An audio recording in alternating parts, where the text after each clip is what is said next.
What's up, gamers? Aaron Shack here, and I'd like to welcome you to Shackcast episode 76. We're going to be talking about a wide variety of topics today. We are going to talk about Halo Campaign Evolved, which has just been announced by Halo Studios, formerly 343 Industries, which was essentially a bunch of talent that left when Bungie was going to make Destiny. Some people left and said, hey, I want to stick with Halo, and they kept making Halo. They made Halo 4, Halo 5, Halo Infinite, and now they're going back to basics with Halo Campaign Evolved. Now, while it is Combat Evolved, it's essentially that game being remade after being remastered. So technically this is like the second time around where, originally this launched on Xbox 25 years ago, and now it is going to be launching, and then it launched on 360 as Halo Anniversary, which was a Combat Evolved thing. And they brought it into the future with fantastic graphics, and you can switch back and forth. And Master Chief Collection, all this stuff. And then now it's being remade in the Unreal Engine, and using what we believe is some assets and animations and stuff from Halo Reach, which is great. But we'll get into the meat and potatoes there. We're also going to talk about how everything is an Xbox, which arguably could tie into the Halo situation. And then following that, we want to talk about the WB buyout, where Warner Brothers is up for sale, and Paramount has been offering to buy it, albeit we'll see how that goes. So while I talk about this, I'm going to have some visual assets on screen so you guys can watch this Halo gameplay here. I wonder if we can... No, it's not giving me the option to loop. Okay, there it is. Yeah, we can loop this.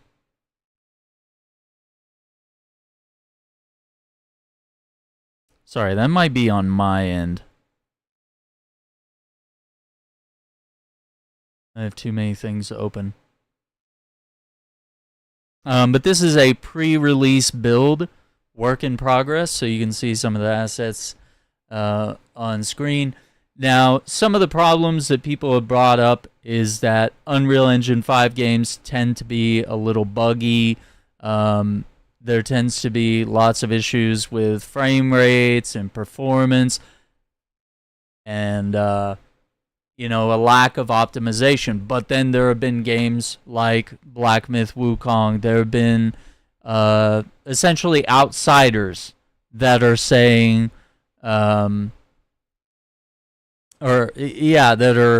that are technically games that are Unreal Engine 5, but yet they work really good. And then there's been other games where it's just like, hey, we didn't optimize it. Now, one of the big things that people noticed was that we don't have, I can find the exact part here, we don't have the original 60-round mag. This is the 32-round. So it's already kind of broken with tradition here. Now, this will be co-op. It's up to 2 players in local split screen, or you can do 4-player co-op online, which is a first, I believe, for the original Halo. I don't think we've been able to do that. Also, among other things that people have noticed is that waypoints are here. So kind of like how Call of Duty constantly tells you where to go and what to do, this game will be... try to avoid saying evolved, will be evolved in that manner, where there, hopefully there'll be an option to turn it off, but like that was kind of the beauty of the Halo games, was they came into this era before Call of Duty had modernized just putting waypoints all over the place. Halo was about exploring. Granted, most of the worlds were not massively huge. It was just little hub sandboxy levels, but like nevertheless, it was still fun to do so. But yeah, you know, all the trademark things are there. I know the pistol doesn't look quite right either. It's not like the original Halo 1 pistol. I mean, a lot of these assets are coming from Reach. And also, another big point of debate is that this game has sprint. And, you know, love it or hate it, you know, sprint was not in the original Halo game.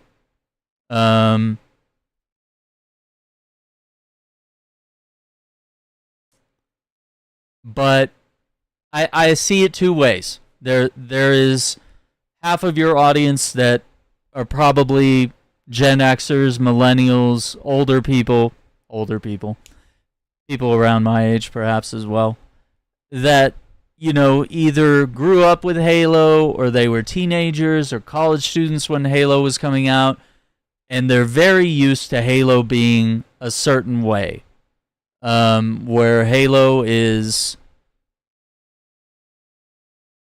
you know, not about sprinting, it doesn't have waypoints, you know, it plays a certain way, and it's very traditional and very arcadey. And then there's also the new audience that you're also going to be marketing this game to, people on PlayStation that have never played a Halo game before. And you have a new generation of, you know, arguably kids and teenagers and stuff that have never known what Halo is. And this might be their first experience into the Halo franchise. And if anything, if their only experience of Halo thus far has been like Infinite, for example, like, you know, and it's buggy launch and arguably a campaign that was never properly fixed, and a multiplayer mode that has been addressed and balanced over time and is probably looking a lot better now. And I don't think there's anything wrong with Halo Infinite's multiplayer, but I think that brings us into our second point here with Halo Campaign Evolved, is that they've named it that for a very specific reason, right? And it's because they don't want to answer questions about, well, why doesn't this have multiplayer? Why is it not called Halo Combat Evolved? Or why is it not called, you know, Halo 25th Anniversary Edition or something? And it's because they kind of want to pull what Call of Duty did a while back when they remastered Modern Warfare. I'm not talking about the remakes. I'm not talking about 2019 or 2020, any of those. I'm talking about when they just put out Call of Duty Modern Warfare 4, Call of Duty 4 Modern Warfare. They remastered it, but then all they did was give us the campaign. They didn't want to pay for servers. They didn't want to manage multiplayer all over again. You know, they want Halo Infinite to remain their flagship multiplayer game. So I understand the business decision that they're making there, but it's also a dumb decision, because even though I personally am a Halo co-op PvE single player kind of guy, like ever since I played Halo for the first time, I've always been interested in the world and the lore and just playing the game. I don't enjoy the multiplayer. I always got rocked, you know? I was not a multiplayer gamer in that sense, and I wasn't really good at it, and thus didn't enjoy it. So I immersed myself in what I did enjoy. So while I'm in the minority there, the reason that Halo is as popular as it is, and the reason why it has been such a timeless video game that has so much rich history from the early 2000s to now, of just being the pinnacle first-person shooter experience, and how Bungie just got lightning in a bottle with this one and then went on to make Destiny and did the same thing, lightning in a bottle. It's just insane to not include multiplayer, because not only are you introducing this to a whole new generation of gamers in terms of a younger generation of gamers, but you're also introducing this to PlayStation gamers that have just You know, they've always been Team PlayStation, and they played Killzone, and they played Resistance, but they never bought an Xbox and played Halo, or never built a PC or bought a PC and played Halo that way. There is a whole other group, a whole new market to the Halo franchise. And you're just going to give them the single-player experience, which is really good. And that's why I think you have to include these modern features like adding sprint. I'm not really sure why they reduced the mag from 60 to 32, other than that's what newer iterations of the assault rifle used later on in the games, but I don't know. I would think that's such a weird thing to break on. It's very strange.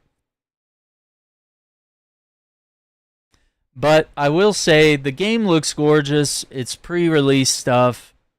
You know, this is something that we're not going to see until probably next year, maybe, when it's in our hands, and, you know, it's probably going to look a lot better. I think the key difference here is going to be, okay, are you guys going to optimize it between then and now?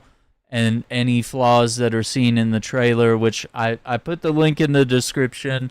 I would say you should crank it up on your machine and watch it, because I'm trying to live stream. I'm trying to record a podcast. My computer's under a lot of pressure right now, so this video is not fully representative of how smooth it looks. But there are some flaws in this trailer. There are some moments where the frames drop a little bit, or little things pop in. There's a little bit of pop in here and there with the skybox and some other things as the video starts. But it's also really gorgeous, and it looks really good. And I mean, I, for the most part, am already sold. I'm always down to play Halo, and every time it's been fixed up, I'm happy to see it. But we also have to point at the idea that, you know, 343 has abandoned the Master Chief Collection, which would have been the smart thing to do, would be to focus on that and push that forward, and perhaps include this in the Master Chief Collection as like, hey, you can play original Halo, you can play 360 Halo, or you could play this Halo. And then you can jump to Halo 2 Anniversary, and once again, Halo 3 and ODST have never been remastered, which is very weird. You would think that they would do a Halo 3 Anniversary at some point. Maybe they're just waiting a long time, or maybe they're sick of it. But Halo Studios, when we were first shown some of the images of what they were working on, we saw that it was the OG Master Chief armor. We saw that it was different landmarks that could be recognized as being from Halo 1.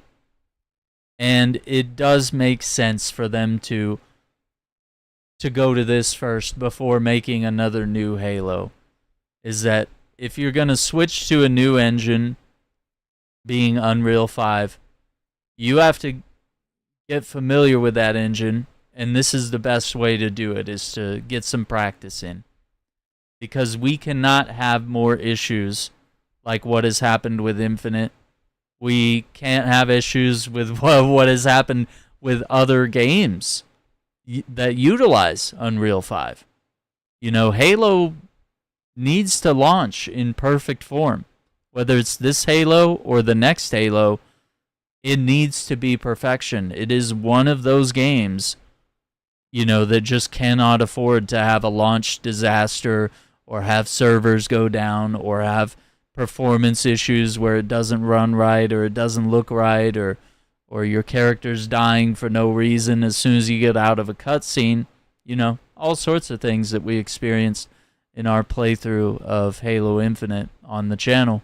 It was an absolute disaster in terms of performance. So, it's a smart idea. But, you know, people online are also saying, like, dude, this is like the second time you're redoing the original Halo. Like, it's almost a Last of Us situation where it's like, okay, when are the guys at Naughty Dog gonna make a new game, or are you just gonna keep remastering Last of Us 1 and 2 every few years?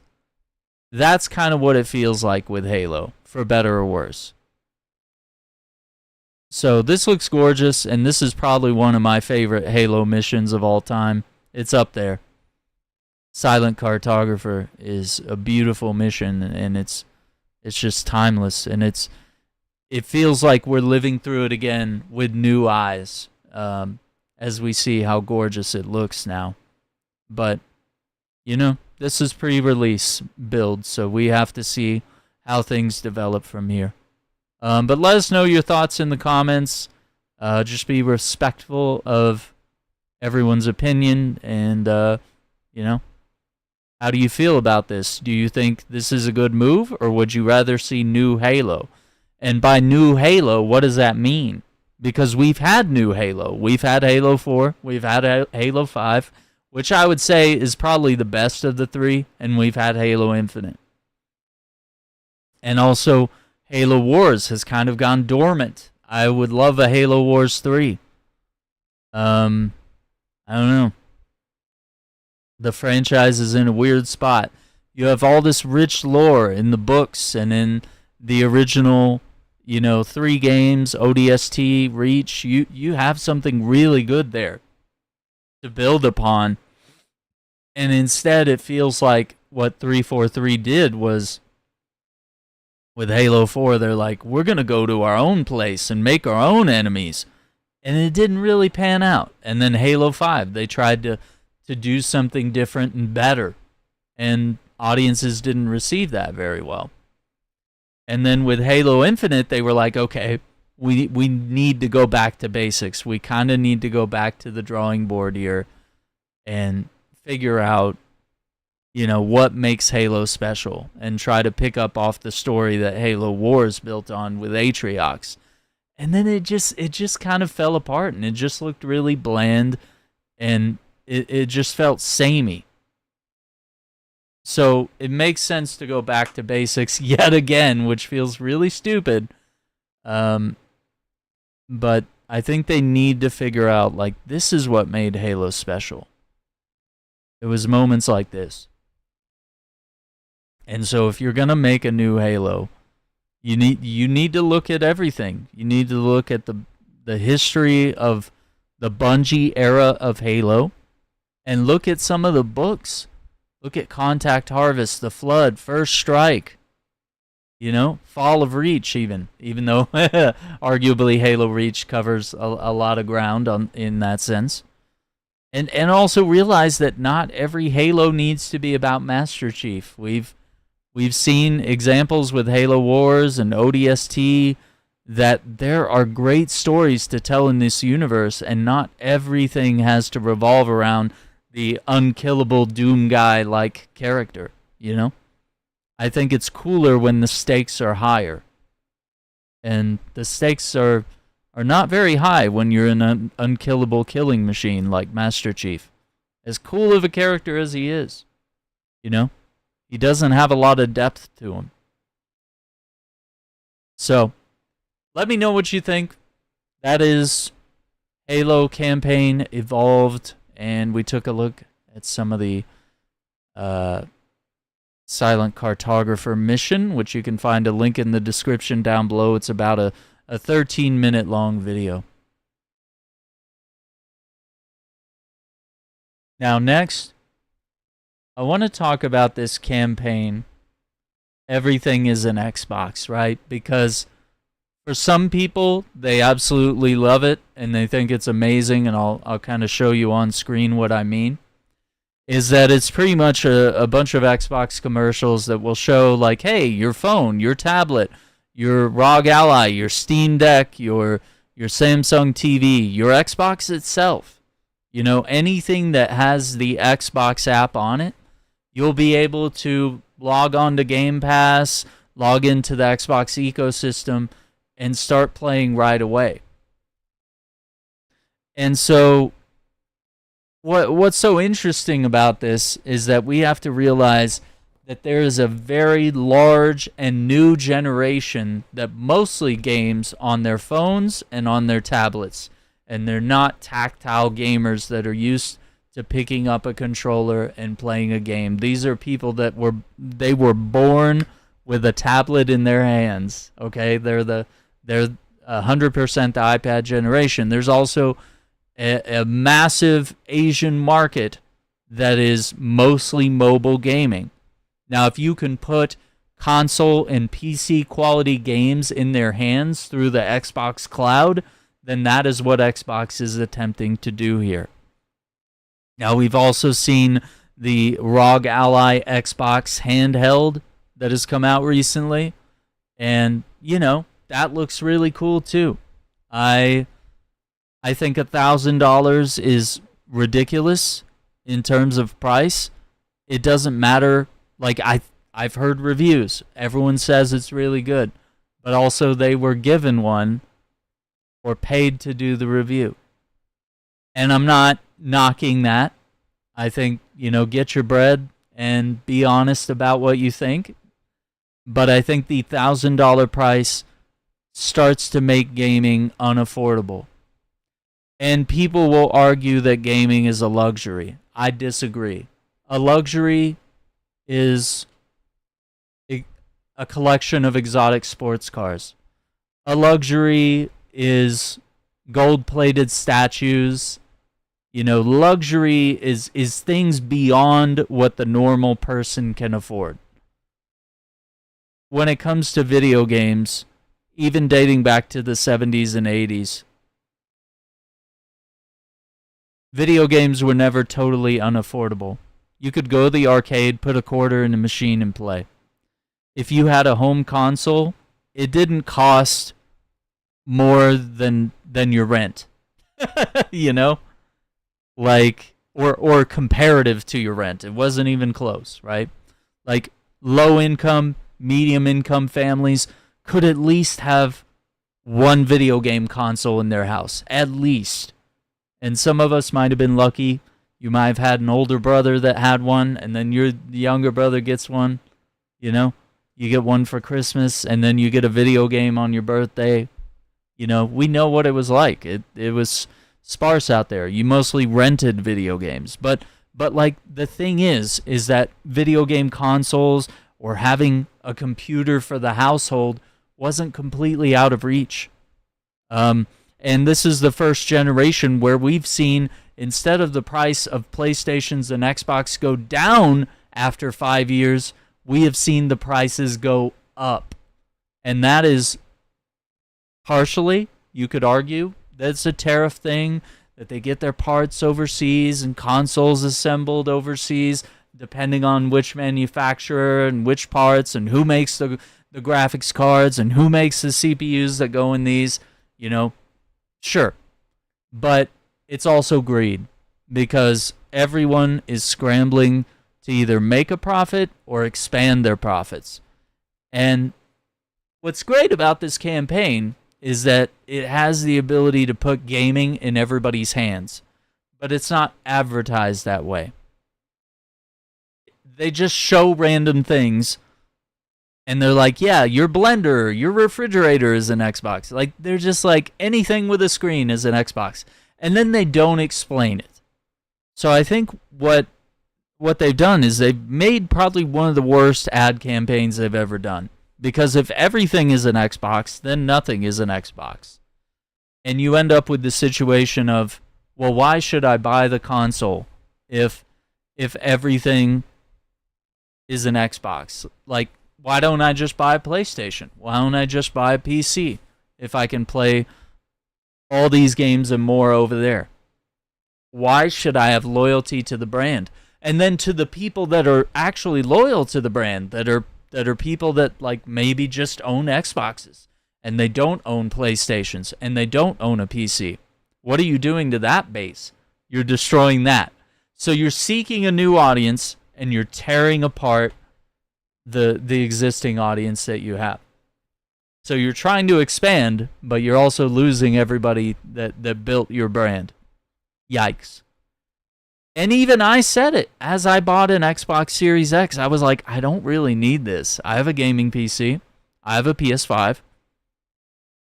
I'm just buying this because I want to have an Xbox in my house. And I want to be able to turn it on and access my library of, I don't know, 400 or 500 plus games, where I have over 1,000 games on Steam. And I'm sure I have a couple hundred over on PlayStation's ecosystem as well. I just want to be able to continually have backwards compatibility with my Xbox library, which is something that Xbox does better than any other brand out there. So I got to give them their flowers there. But with this campaign, this has been the worst campaign. And the problem is that their ads don't explain it. This as an Xbox is not bad. But when you say that, you need to be like, this laptop is an Xbox because, look, you can log into Xbox and play all your games there. You got cloud saves that carry over when you're on your phone, when you're on your TV, when you're sitting on your home console or your PC or wherever you are, right? If they explain that, boom, it's a home run. This ad is incredible. Because it literally says wherever you are, whatever you're using, you can take your games with you. But if you don't explain that, and you just say your blender and your refrigerator and your phone and your TV are an Xbox, and then you end the ad, everyone's confused. Especially the people they're buying home tactile consoles. And you're even probably confusing the people that you're trying to market to out east, in Japan, in China. All these different countries out there that you're trying to expand the Xbox brand over there. So they're shooting themselves in the foot, and it's just a really bad campaign. And that's where they go wrong. Now, moving on to our last topic, which has to do with everything from Warner Brothers to DC Comics to HBO Max, and even manages to be about Israel. Yikes. So, Warner Brothers Discovery is up for sale, and they've gotten multiple offers. Now, Paramount has been trying to buy them. So, Warner Brothers chief executive David Ellison is trying to purchase it. He's made multiple offers. Paramount Skydance, as you know, owns CBS News. They also own The Late Show with Stephen Colbert. Now, what happened there? Stephen Colbert tells jokes about the president, about everybody, equally. And then Paramount, parent company of CBS, parent company of The Late Show, decides, hey, we need to do a merger, so we need to get on the right side of Trump. So we essentially fire Colbert. That's what they do. And that is what gets their merger approved by the FCC, because the FCC has to look at these big companies and say, oh, if they're acquiring this, does this make them a monopoly? Is this unfair to other businesses out there that one company can acquire so many things? So that happened. Then we saw the same thing essentially happen with Jimmy Kimmel, where ABC, that is owned by Disney, tried to do the same thing with Jimmy Kimmel. He told some jokes, and I don't even think they were insensitive jokes. He was just stating the facts about Charlie Kirk, and he gets fired. And, of course, it is only through boycotts and outrage that Jimmy Kimmel gets rehired. But why was ABC and why was Disney, who owns ABC, who owns his late night show, trying to do that? Because they wanted to plead to Trump so that they could get their merger approved. It's all about money. None of these companies care about you. And so now, Warner Brothers, which merged with Discovery which owns, everything from Nat Geo, the Travel Channel, like all these different things. And also, coincidentally, all the HBO stuff is all under one hood with Warner Brothers Discovery. And that's where DC Comics is. Now, how it all ties back to Israel is very fascinating. So, Paramount Skydance, led by David Ellison, remember that last name because he's a Zionist, has had multiple offers to buy Warner Brothers Discovery. They were offering about $24 a share. Warner Brothers said this was too low. Now, what that means is, it doesn't mean, oh, we don't want to be owned by a Zionist Israeli. We are waiting for the right number. So, a merger could create a media giant here. It could combine Warner Brothers, Paramount, HBO Max, Paramount Plus, and CNN is also owned by Warner Brothers. So CNN News, CBS News. Now, there have been previous attempts to buy this. February 2024, Paramount was offering to buy Warner Brothers Discovery. They said no. Yeah, it's terrible. So, how does this tie into Zionism? David Ellison is a Zionist that has demonstrated strong support for Israel. This is not about Judaism. It's not about Jews. This is about Zionism. Now, what is Zionism? It's people, not necessarily Jewish people, but they corrupt Judaism in order to reach their final goal of establishing what they call Greater Israel. They want to own Jordan, Syria, Iraq, Lebanon, Palestine, a little bit of Egypt as well would be. All these countries are part of what they believe is their Greater Israel. And they will kill, they will steal, they will do whatever it takes to get to that point. And also evangelicals also fall under the Zionist umbrella here. So, company statements after October 7th, 2023, Skydance Media, which David Ellison leads, posted a statement on Instagram that read, Skydance stands with Israel and condemns the attacks, even though Israel is committing a genocide and it is an apartheid state. Now, that means the people are not equal. They are not treated equal. You are less than equal, and they jail people. They don't let Palestinians go out their front doors. They even seal their front doors shut. They don't let them drive down the same roads. They have to have alternative license plates so that they can further be prejudicial against them. And they arrest people, whether it's men, women, or children. The state arrests children for no fucking reason.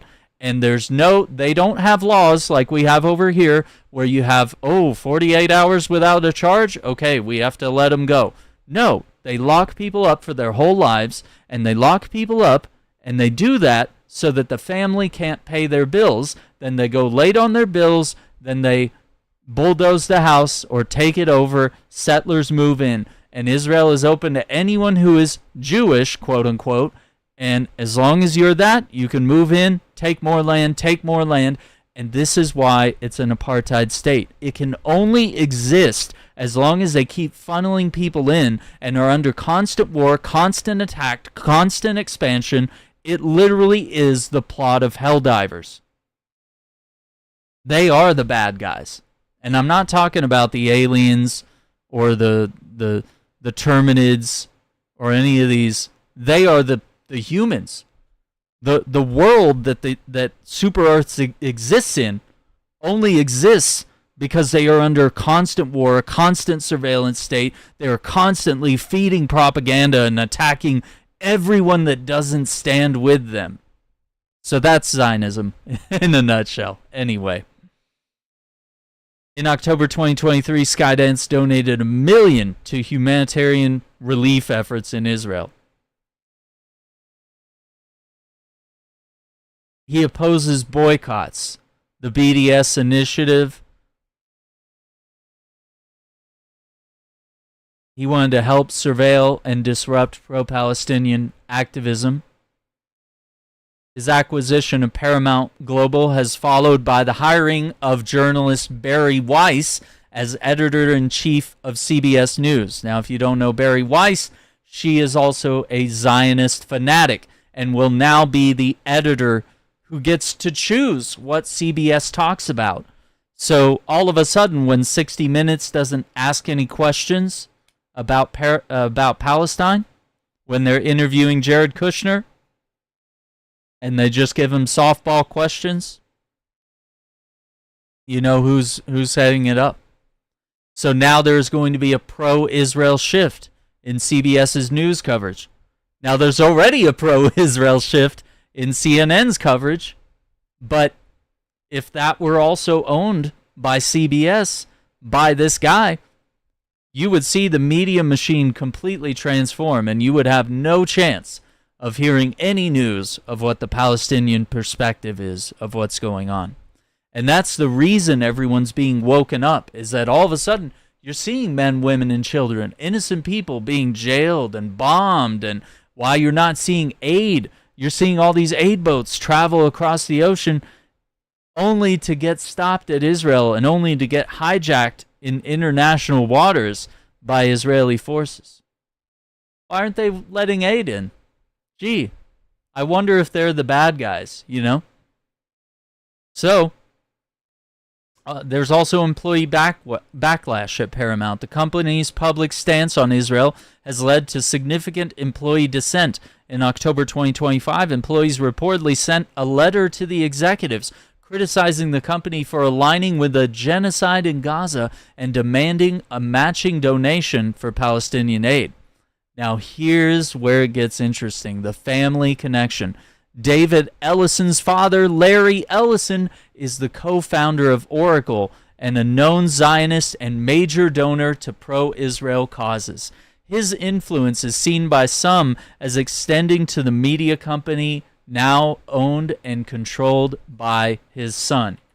Now, if you guys don't know what Oracle is cloud applications, cloud platform. It's surveillance.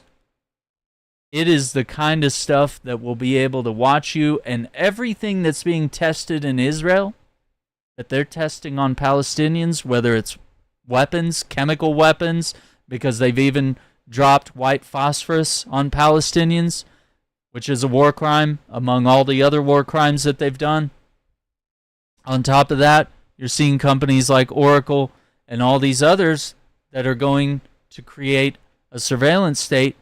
These companies are going to start bringing their stuff into the U.S. if they haven't already. So Larry Ellison is going to be a much, much bigger problem in this situation. So what does that have to do? Well, that could change the way DC comics are made. It could change the way your cartoons show up. There could be, as there has been, there could be bits of Israeli propaganda. They could start having the Animaniacs, Bugs Bunny, all your favorite little guys could just be talking about Israel and normalizing it, much like episodes of Friends, NCIS, all these different shows over the years.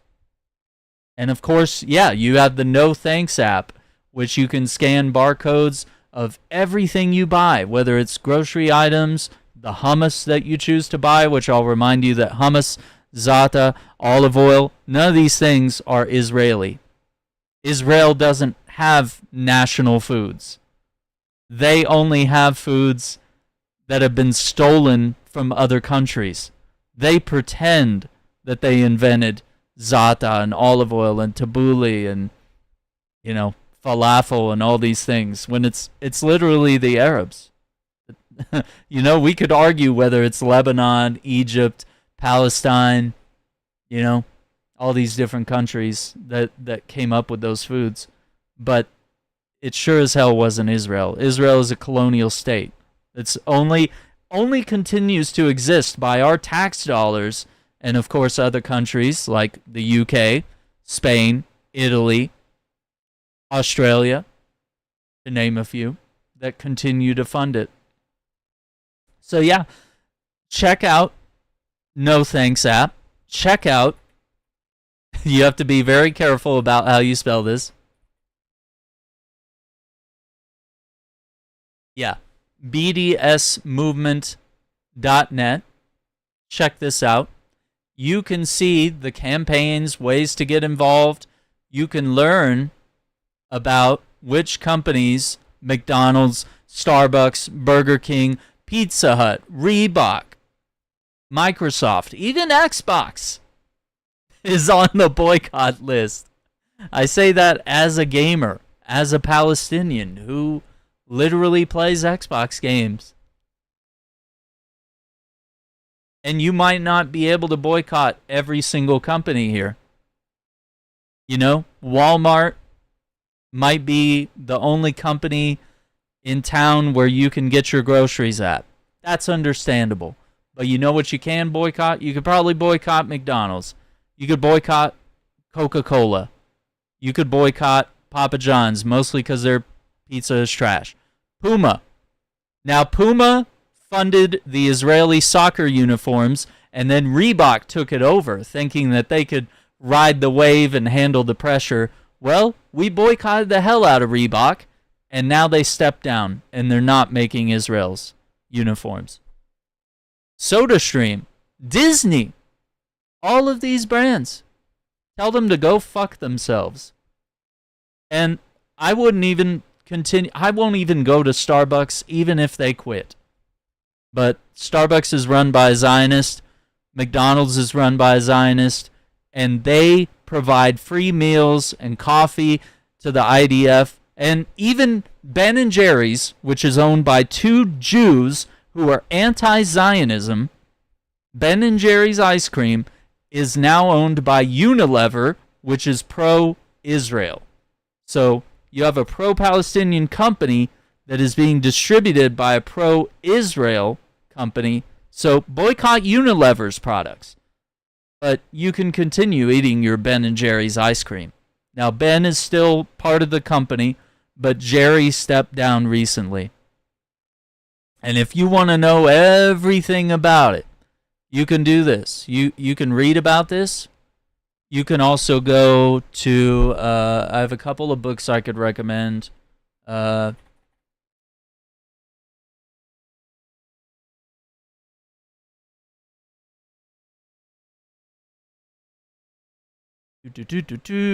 to find it.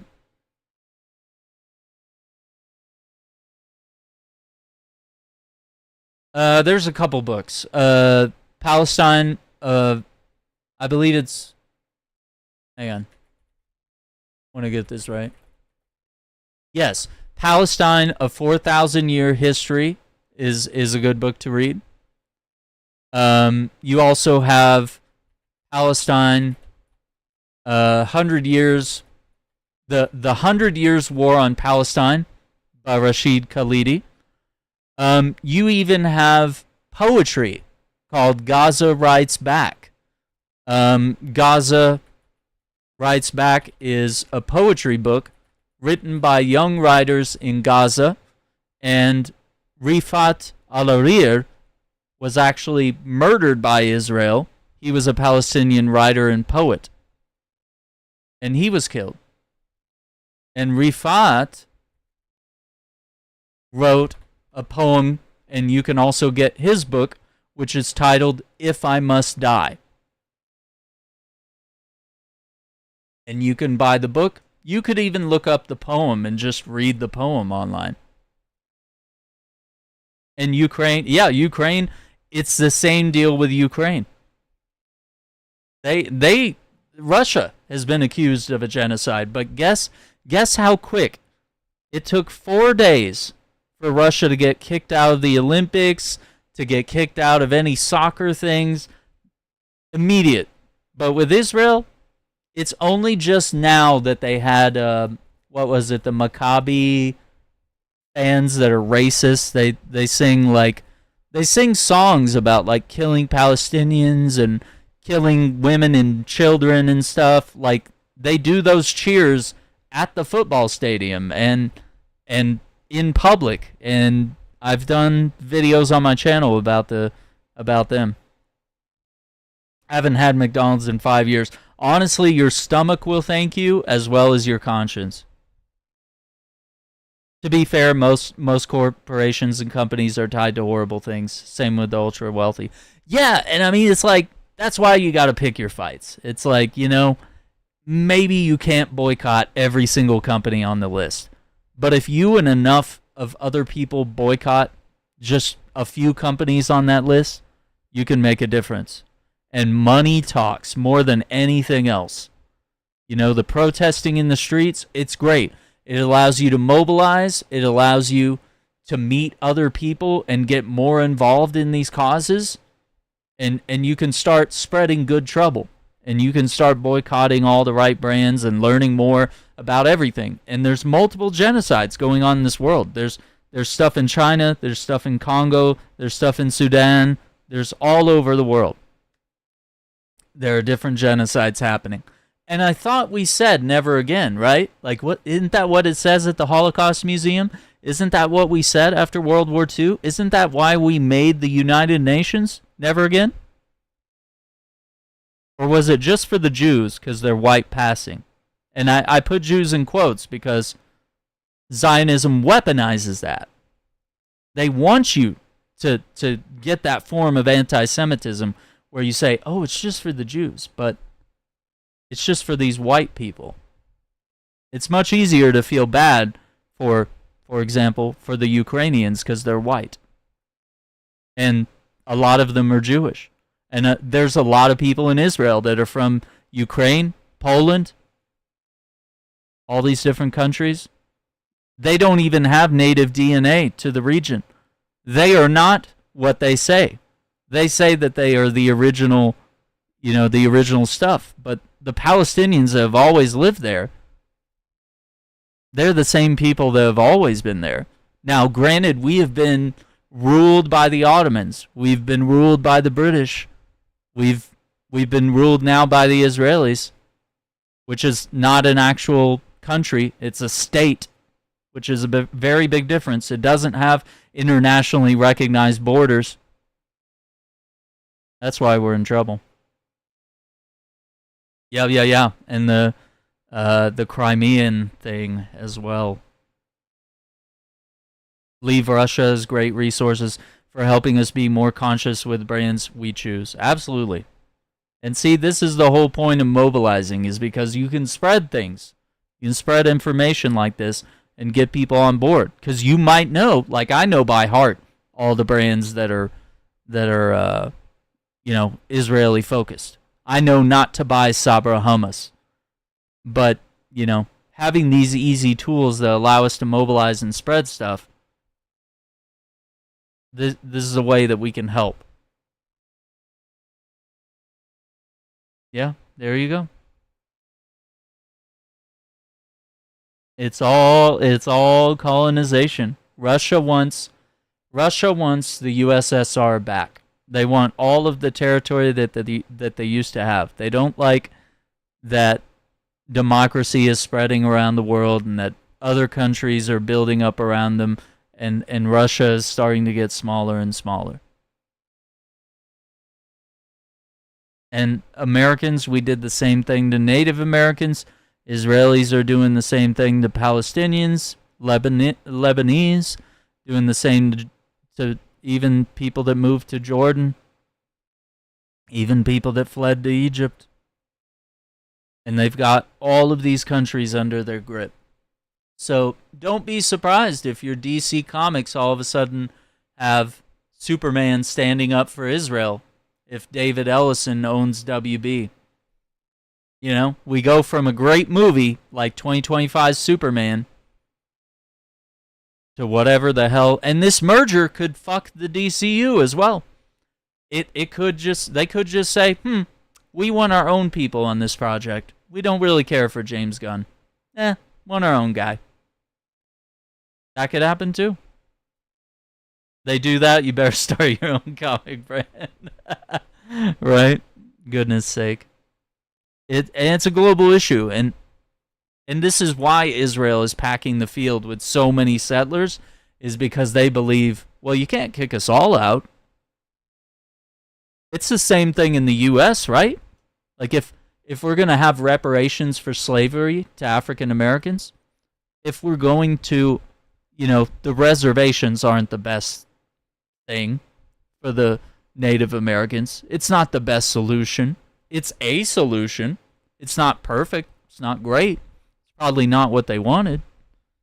They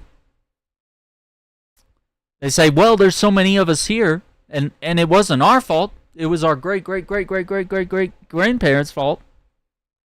They're the ones that did this to you.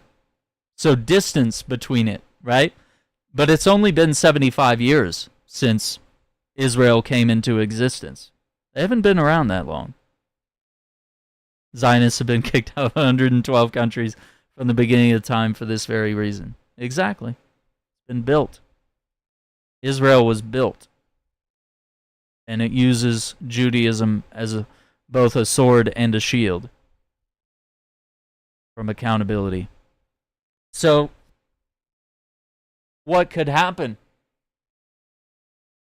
Well, essentially what could happen is the same thing that happened to the Nazis, right? You couldn't have Jews live next to their Nazi compatriots. You couldn't ask them after the Holocaust to live next to their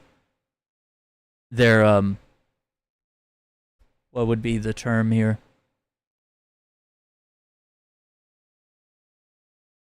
Yeah, I don't even know what the term would be for that.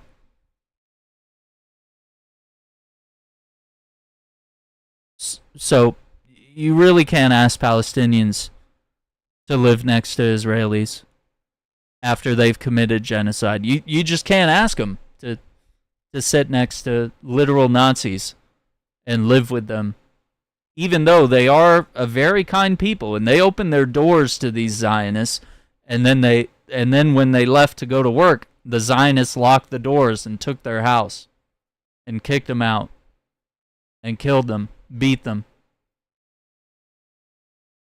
That's all of our history. That's our stories that everyone has. So what can happen is well, when this reaches a point, and hopefully it's soon, the same thing that happened to the Nazis. They won't want to live in Israel. They're already fleeing. But they're all going to flee on their own when they're being hunted down for their crimes. Because every Israeli citizen has to serve in the IDF. Every single person in that country is guilty. They are all part of the problem. So they're gonna run away. They're gonna flee to Argentina, just like the Nazis, right? They're not gonna find shelter in some of these countries. They're gonna flee to Thailand. They're gonna get locked up there too. They're going to flee to all these other places, and they're not going to be welcome. And it's not going to be because they're Jewish or because of their religion. It's going to be because of their crimes against humanity. And they're not going to want to be in Israel because they don't want to live next to the people that they were genociding. So that's the end game solution. It's not, oh, there's so many of them there. How are you gonna get them all out? They're going to leave all on their own. You can't really do that with America right now. You can't get that same effect with Native Americans.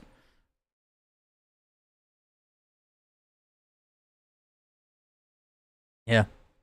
America investing in Argentina and Venezuela to avoid international trials. Yikes. Yeah, and also it's about resources. Venezuela, Argentina, they have some of the richest minerals and oil and resources down there. It's not just about bombing drug dealers. It's just a nice facade. Right now in theaters is Truth and Treason. The next week, the Nuremberg trials. Amazing, poignant films on the Nazis. Must-watch stuff, honestly. I like that. I need to check those out. Lessons that must be relearned and remembered. Yeah.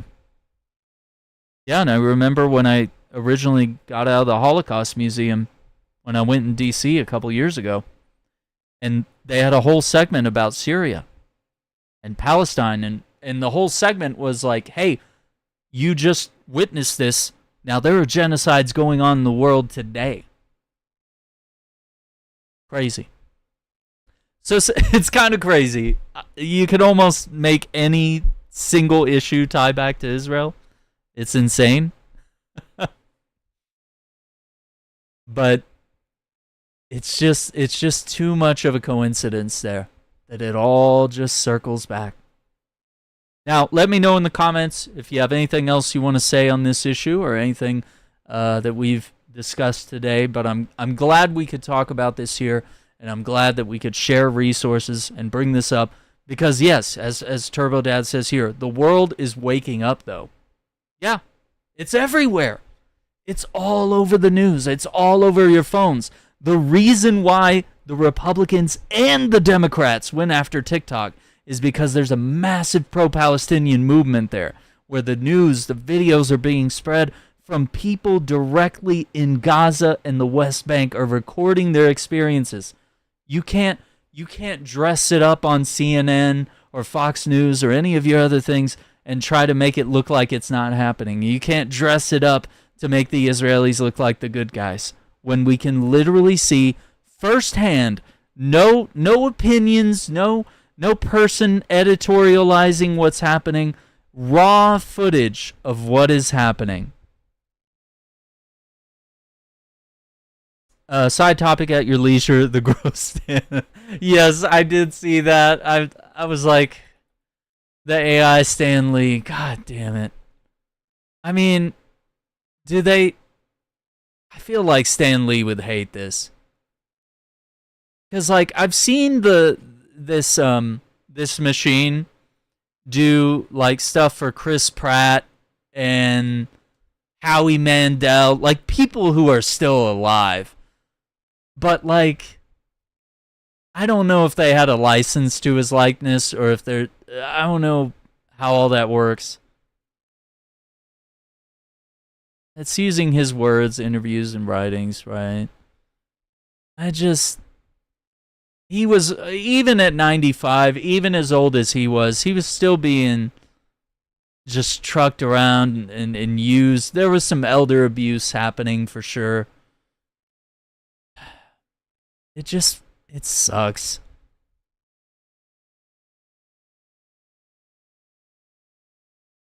And it's like, just because you're using his words doesn't make it okay to turn him into a dead puppet. Yeah. Like, it's different than, like, James Earl Jones, passing away and saying, hey, you can keep Darth Vader alive, use my voice, use existing recordings that Lucasfilm has, But then he ends up being, like, an AI character in Fortnite and immediately starts saying racist things and whatnot, and they had to shut it down. It's super dystopian and horrible to his memory. They have it shilling endorsements and personal compliments to strangers. Yeah, I don't like that. I really don't like that. You would think there would be somebody in the room that would be like, isn't this, like, disrespectful to the dead? Like, do we really need to trot him around like a dead horse? Like, do we have any respect for people when they pass away? Like, let his legacy live on, sure. But to prop him, like, dig his dead body out of the casket and turn it into a puppet for people to laugh at and to say, hey, I met Stan Lee today. Does that do anything good for anyone? I don't know. It just goes on and on. Well, gamers, I'd like to thank you for being here and listening and tuning in to Shackcast episode 76. We talked about Halo campaign evolved. We've talked about how everything is an Xbox means essentially that nothing is an Xbox. And we've also dove into the wild topic that is WB up for sale, potentially being offered to be bought by Paramount, which, in my opinion, would be a huge, and to use Pepsi's words, super dystopian disaster. And it's not even just the Zionism thing. It's just like, who wants fucking billionaires owning everything? Disney, even Disney owning Marvel and Star Wars and everything under the sun. Sometimes we get really good projects, and most of the time we get pure shovelware. And even with Amazon owning James Bond now and photoshopping the guns out of all the cover art, and they had to go back and change it and put the guns back in because they were trying to make James Bond more brand friendly, and they want to make a TV show about Moneypenny, and they want to do a Jane Bond series, and then, all this other bullshit. This would even be the first time that James Bond wouldn't air in theaters because it would probably go to Amazon Prime first. Like, Jesus. They want real life Wally. Couldn't have said it better, Turbo. It's insane. Now, we do have some further programming for you all after the podcast, so hang around for that. But I'd like to thank everyone for being here. I really enjoyed this, really enjoyed talking about it. And it was nice that it was just like, it's just 3 topics, but it is so much to talk about at the same time. Quadruple yikes, yeah. Yikes forever, as some might say. So, I'd like to thank you all for watching, for listening. You can catch us wherever podcasts are found. You can catch us on YouTube, sometimes live, if you like to see us in video format. Stay tuned. We have something for you coming up. Take care. Be safe. Have a good night. And we'll see you on the next one. Bye.